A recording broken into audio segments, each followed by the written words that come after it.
So today we are going to discuss about the limit test of sulfate. Okay, B farm,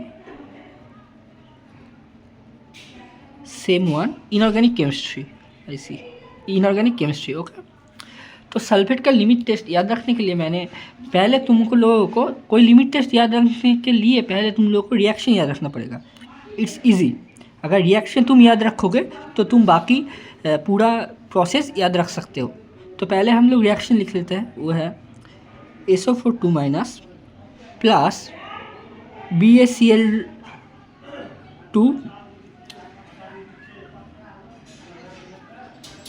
to BaSO4 plus 2Cl minus with the present of dilute क्या है HCl hydrochloric acid. Okay, तो यह है reaction. ये याद रखना पड़ेगा क्योंकि ये अगर याद रखोगे तो तुम्हें प्रिंसिपल लिखने में इजी होगा. ठीक है ना, प्रिंसिपल याद रखने का इजी होगा.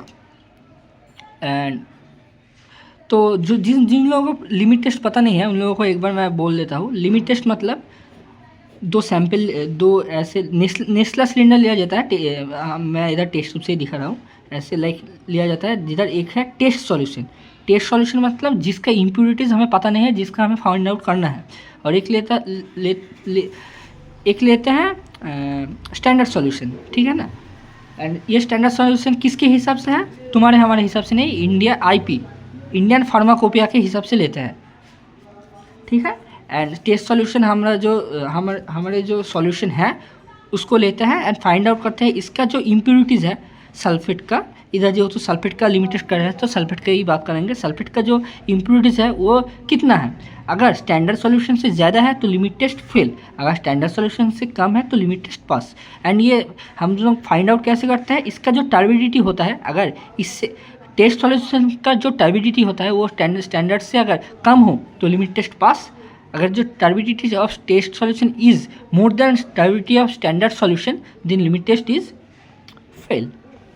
ओके. एंड अगर मैं अच्छे से बोलूँ तो what is limit test. Limit test is a quantitative और semi quantitative test designed to identify and control small quantities of impurities which is likely to present in the substance. मतलब से test solution में. And तो पहले हम लोग reaction लिख चुका है. प्रिंसिपल बोलेंगे. प्रिंसिपल हम लोग रिएक्शन देख के याद करेंगे. तो क्या होगा, the principle of limit test of sulphate is based on the reaction of soluble sulphate with barium chloride. मतलब सॉल्यूबल सल्फेट के साथ बेरियम क्लोराइड का रिएक्शन होता है. Soluble sulphate with barium chloride to form barium sulphate with the presence of क्या, dilute HCl. Okay, dilute HCl ये लिखना है हमें. प्रिंसिपल एपरेटस में हमें पता ही है, Nessler cylinder, glass rod and stand. And chemical क्या यूज़ होता है, केमिकल यूज़ होता है और केमिकल रिक्वायर्ड. मैंने पूरा लिखा नहीं. पहले क्या होता है, डाइल्यूट HCl. तो डाइल्यूट HCl मतलब डाइल्यूट हाइड्रोक्लोरिक एसिड. उसके बाद होता है ये जो सॉल्यूबल सल्फेट है, हम लोग डायरेक्ट सॉल्यूबल सल्फेट यूज़ नहीं करते, हम लोग यूज़ करते हैं standard potassium sulphate solution. Standard potassium, तो standard potassium sulphate solution. Okay. And K2SO4 ये हम लोग यूज़ करते हैं. ठीक है.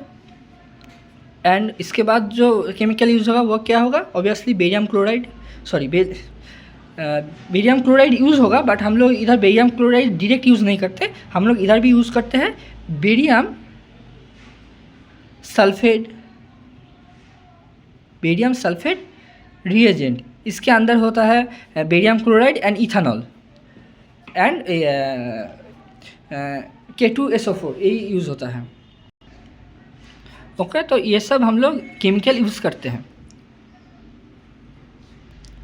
अब आएंगे मेन थिंग में क्या होगा, एक लेंगे हम टेस्ट सॉल्यूशन और लिख लेंगे स्टैंडर्ड। तो टेस्ट सॉल्यूशन में तो इंडियन सैम्पल लेंगे हम एक, ठीक है ना, सैम्पल लेंगे जो सैम्पल है। एंड स्टैंडर्ड सॉल्यूशन की स्टैंडर्ड सॉल्यूशन में क्या लेंगे, स्टैंडर्ड सॉल्यूशन में लेंगे 1 ml of 0.1089% of W by V solution of K2SO4 in Nessler cylinder. Okay, and अब दोनों में सेम होगा, तो दोनों में सेम ऐड होगा। क्या ऐड होगा, पहले हम लोग ऐड करेंगे 2 ml of dilute HCl। Okay, 2 ml of dilute HCl add करेंगे, डाइल्यूट HCl। उसके बाद हम ऐड करेंगे 45 ml of water to make the solution, to dilute the solution. 45 ml of water use करेंगे एंड उसके बाद ऐड करेंगे हम 5 ml of barium sulphate reagent, जिसके अंदर होता है barium chloride and K2SO4 and ethanol. तो 5 ml ऑफ बेरियम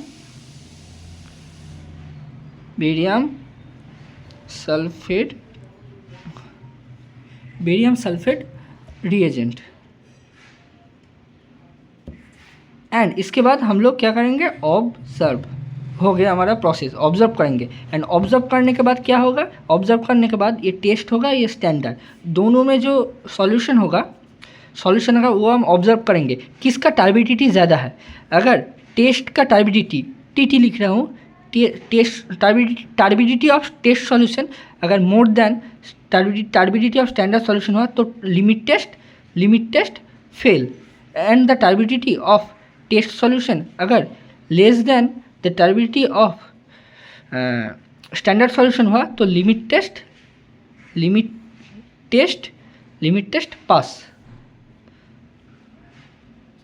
ठीक है, मतलब इसका जो टर्बिडिटी है, टर्बिडिटी एंड क्लियरेंस दोनों डिफरेंट है, ठीक है ना। तो इसका अगर क्लियरिटी अगर इससे ज़्यादा हो, टेस्ट का क्लियरिटी अगर स्टैंडर्ड से ज़्यादा हो तो लिमिट टेस्ट पास। अगर टेस्ट स्टैंडर्ड से क्लियर ज़्यादा ना हो तो लिमिट टेस्ट फेल। ठीक है, तुम याद रखना है ऐसे। एंड तुम लोग अगर प्रैक्टिकल करे होंगे तो पता ही होगा तुम लोगों को कैसे ये टर्बिडिटी देखते हैं। तो इतना ही था सल्फेट का लिमिट टेस्ट।